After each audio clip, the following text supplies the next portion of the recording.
Hello, my wonderfully made BIAFRANS brothers and sisters. So I greet you all and I welcome you all to another episode. This one, I can call it names of those who have been using the Mazi Nnamdi Kanu's detention as their rallying point, seeking for appointment from Tinubu or from the zoo or from the cabals, just like Enyinnaya Abaribe did. Enyinnaya Abaribe was he used to receive 250 million naira every month as a constituency project, as he is leading the delegation going up and down, just using Mazi Nnamdi Kanu's detention as a caricature. Now they have uplifted him and gave him, now he is receiving 500 million naira. Obi Agwocha, that one, is no go area. Ugochinyere Imo Ikenga, that this one is another one now. Maybe he want to his consultancy project money now to go up. Sometimes I begin to ask, is this guy elected to serve the people of Imo State, or sorry, the people of Idato North and Idato South, or is him being elected to be interfering on the matter of Rivers State? Because he's always out there talking about Fubara and Wike. Not any single project that this guy have completed. I am from Idato South in Imo State. And I used to ask my people down there, what have this guy been doing? They said nothing. Even this guy never for one day drive to the constituency where he's leading. But he's always out there chasing shadows, chasing clouds. Okay, now let me give you the names of people who are using Mazi Nnamdi Kanu's detention as their own personal gain. 1, Ugochinyere Imo. 2, Obi Agwocha. 3, what do they call him? This one, Enyinnaya Iberibe. 4, Soludo. 5, what do they call him? This one that used to walk up and down like Atrone Onyenche. What do you mean that his name? I have forgotten his name. But a lot of them, they are chasing shadows. But they are not really working for Mazi Nnamdi Kanu. Anyway, there's one documentary that NigerianNews.com do. And they title it, Ugochinyere, Tinubu has the power to release Mazi Nnamdi Kanu. But, what is that but? Let us listen to him. Please, find it willing to share this video. These are the people who are complicating the issue of Mazi Nnamdi Kanu. Anyway you see them talking, you think that they want to release Mazi Nnamdi Kanu, just like Bianca Ojukwu did. Bianca Ojukwu went and said, Mazi Nnamdi Kanu need to be released like this. At the one conference that they do with AVD, American veteran of Igbo descent in USA, New York. After she said that in finish, I think that was her second time of mentioning Mazi Nnamdi Kanu. They called her to test this woman, whether this woman is strong or calling Mazi Nnamdi Kanu on defending BIAFRANS. You know, she jumped at the offer. She don't even look back. He just jumped at the offer. So Mazi Nnamdi Kanu now have become a tool for anybody who want to receive appointment from Tinubu.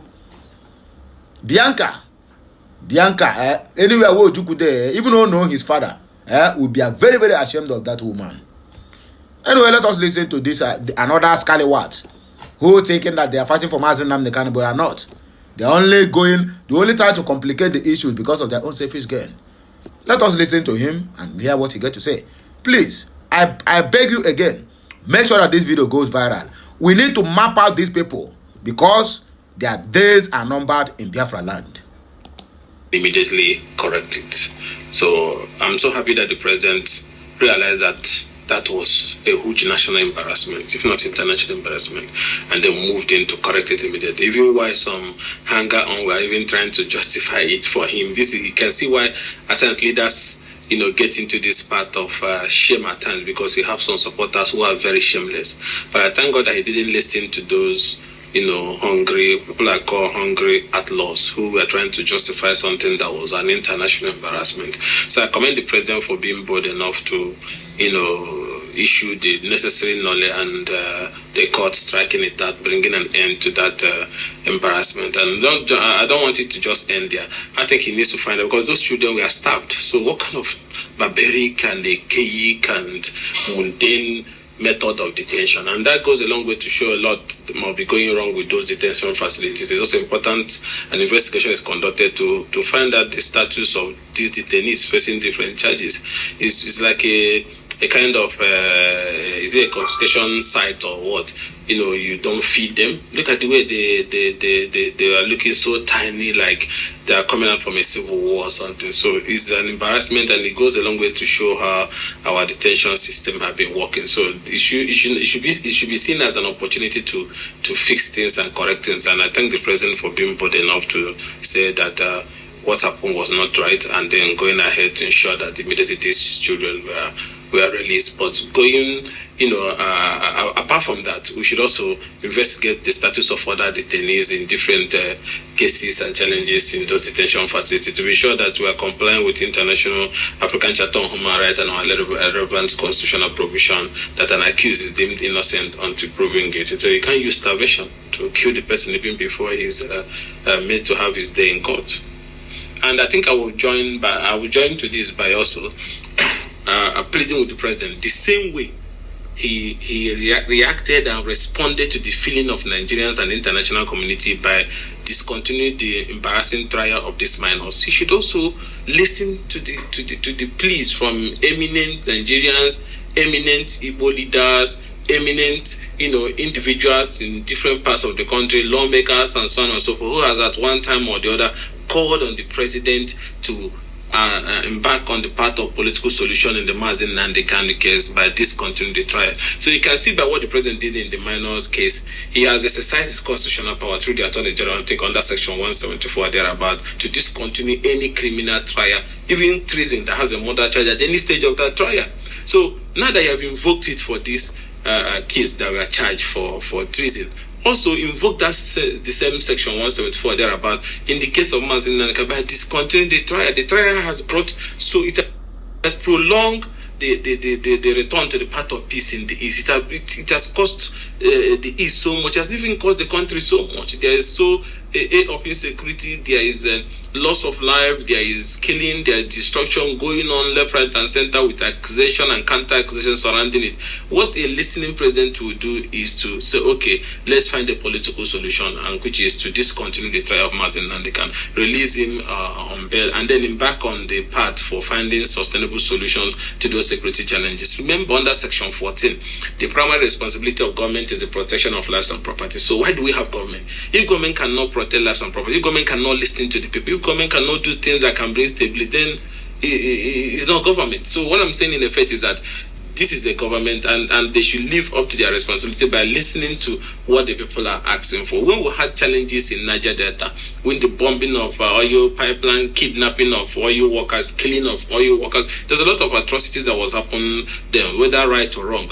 But government, because they know their responsibility, their economic responsibility and their welfare responsibility, embarked on a peace-building effort that led to the resolution of the Niger Delta crisis, that led to the issue of Niger Delta Ministry, different agencies that were put in place, amnesty and so on and so forth, all aimed at finding lasting solution.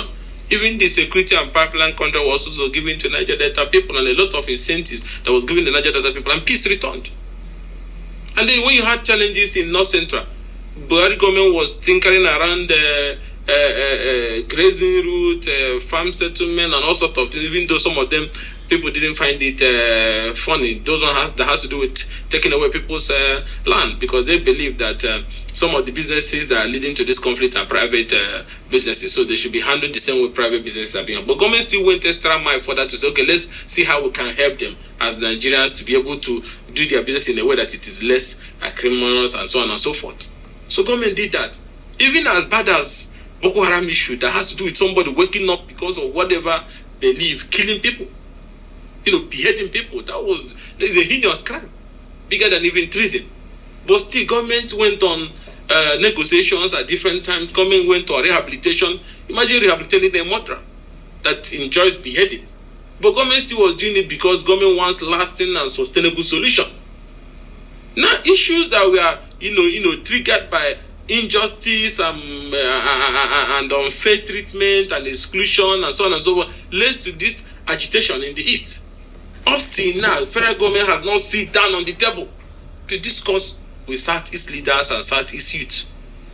This even goes a long way to show that they don't care about what happens to the East. They don't care about us. They don't care whether we will survive. They don't care whether we are dying or whether we are killing ourselves. In a country that today, whether you like it or not, we are the biggest investors outside our region. how many of the regions have massive investment in other regions? That means the Igbo man is one that even believe in the sustainability of the Nigerian project. That is why he can invest in a zone or a land where he does not come from. So, but just ordinarily sit down and let's find a solution. Because the root cause is also rooted to these issues of exclusion. Injustice that have spanned for decades. And the more you are alienated, the more you tell the ones that are growing that you are not wanted.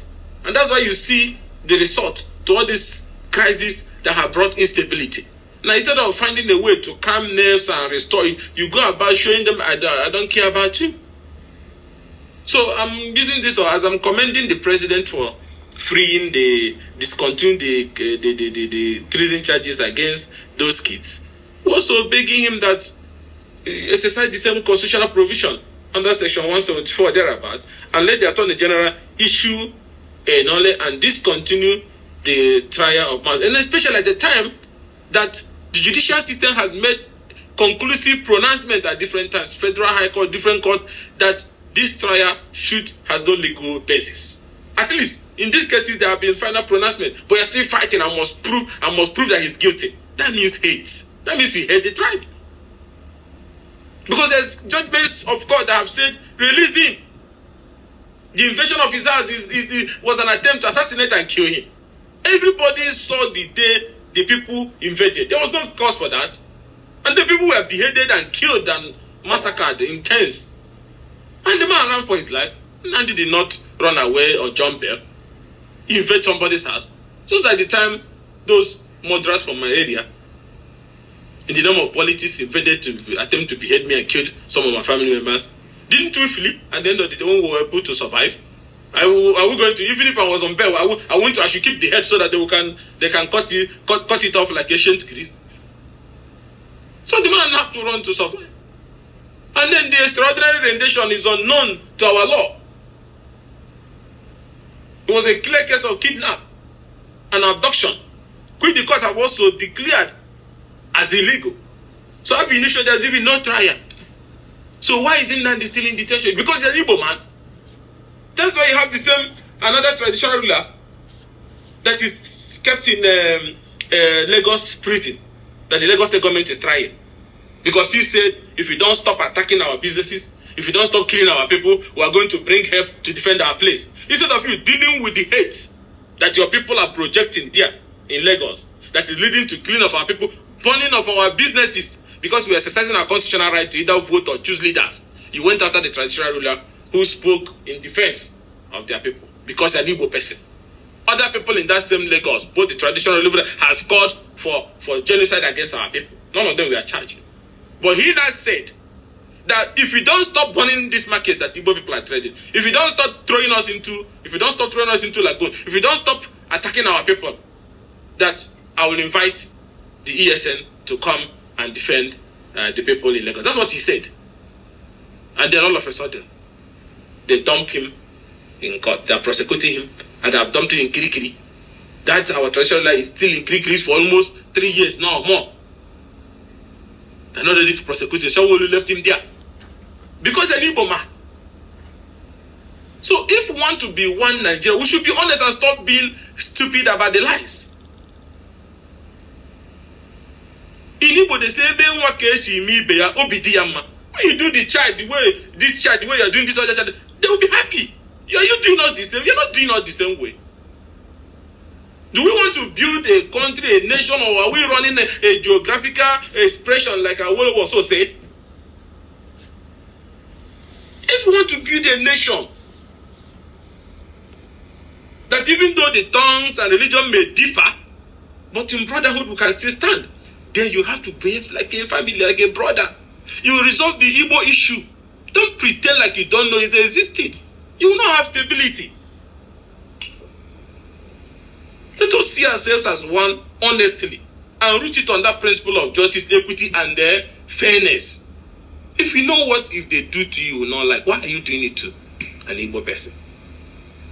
So it's on that ground that I'm asking the president that is long overdue. It's time to respect those judgments of the court and stop this judicial. The court freed him, you went again, you fight another. No, it's not necessary.